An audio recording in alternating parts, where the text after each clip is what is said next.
Hey guys! Today we've got a major update from NIO, and this one comes directly from the very top. Both the company's president and the CEO have shared some game-changing details. So buckle up, because this is one of those updates that could shift the way people think about NIO cars, future buyers, and even the value of the company itself. This is not financial advice. Please do your own research. Let's start with what NIO's president revealed. He confirmed something that many people were speculating about: there will not be an NT 3.0 version of the so-called 5566 series in 2026. That means buyers who were holding back, waiting for that third-generation model to arrive in those particular vehicles, are not going to see it happen. In other words, if you've been hesitant about picking up a NIO because you thought a Gen 3 upgrade was right around the corner, his message is clear. The current 2.5 generation cars are going to be more than enough for you. These vehicles will serve as the company's main offerings for now, so there's no reason to keep waiting if you want one. Now, that doesn't mean NIO isn't moving forward with its lineup. In fact, next year we're set to see the launch of the ES9, and it's very possible that Gen 3.0 versions of other models, maybe even the 777 lineup, could appear. So while 5566 won't see NT 3.0, the technology is still being rolled out elsewhere. And that plays into one of the most asked questions about NIO lately: why cut prices if demand is so high? It turns out the demand is indeed high, but it's mainly focused on those third-generation products like the ES8, which uses NT 3.0 technology. The NT 2.5 cars, which still run on the 400-volt system, aren't seeing the same excitement. Many buyers are simply waiting until everything moves to NT 3.0. So from the president's perspective, the price cut is meant to reassure people these cars are still competitive, still advanced, and now they're more affordable. His message was essentially, don't wait for an NT 3.0 version of the 5566 series, because it's not coming. If you like the car now, it's a great time to buy. But that brings us to the really intense part of the story: what NIO's CEO had to say in a recent face-to-face meeting with users. And this is where things got a little heated. During this meeting, one longtime NIO owner, someone who actually owns multiple NIO cars, asked the CEO a pretty tough question. He basically said, "Look, every time you launch a new car, you bring in some new technology. But before you even finish delivering that new technology, you launch another version and suddenly the older one feels abandoned. It's like you leave your existing owners behind." And honestly, that's not an unfair criticism. Many NIO owners have started feeling exactly that way.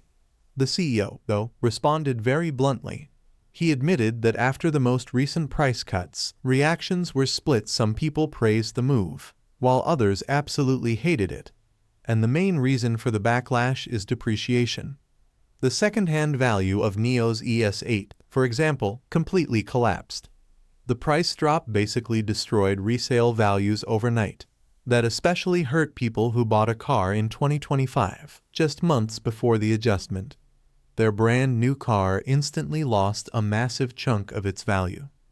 Now, to make things even more frustrating for those recent buyers, NIO's form of compensation was only a voucher toward buying another new NIO. Imagine buying a car for a premium price, then weeks later seeing it discounted heavily, and the company tells you, "Here's a coupon if you'd like to buy another one." That naturally didn't sit well with many owners. They even described the feeling as being backstabbed. First, they felt betrayed by the huge price cuts. Second, they felt betrayed again when the company made the 100 kilowatt-hour battery standard, even though they had just purchased cars with the smaller 75 kilowatt pack. To them, it was like two stabs in quick succession.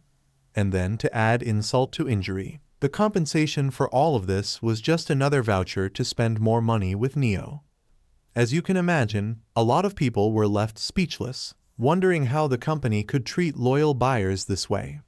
But here's where the CEO delivered a perspective that, while harsh, makes a lot of sense if you're looking at things as a shareholder. He said, "I get it. I understand why you're angry. But we don't just have 10K or 20K owners. We have 800K. And if the company doesn't survive, all of those owners lose everything. There will be no service, no spare parts, and resale value will literally drop to zero. The most important thing is keeping the company alive. That statement really highlights NIO's current reality.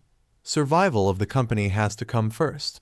Yes, some owners feel burned in the short term, but if NIO doesn't focus on staying competitive and financially stable, everyone loses in the long run.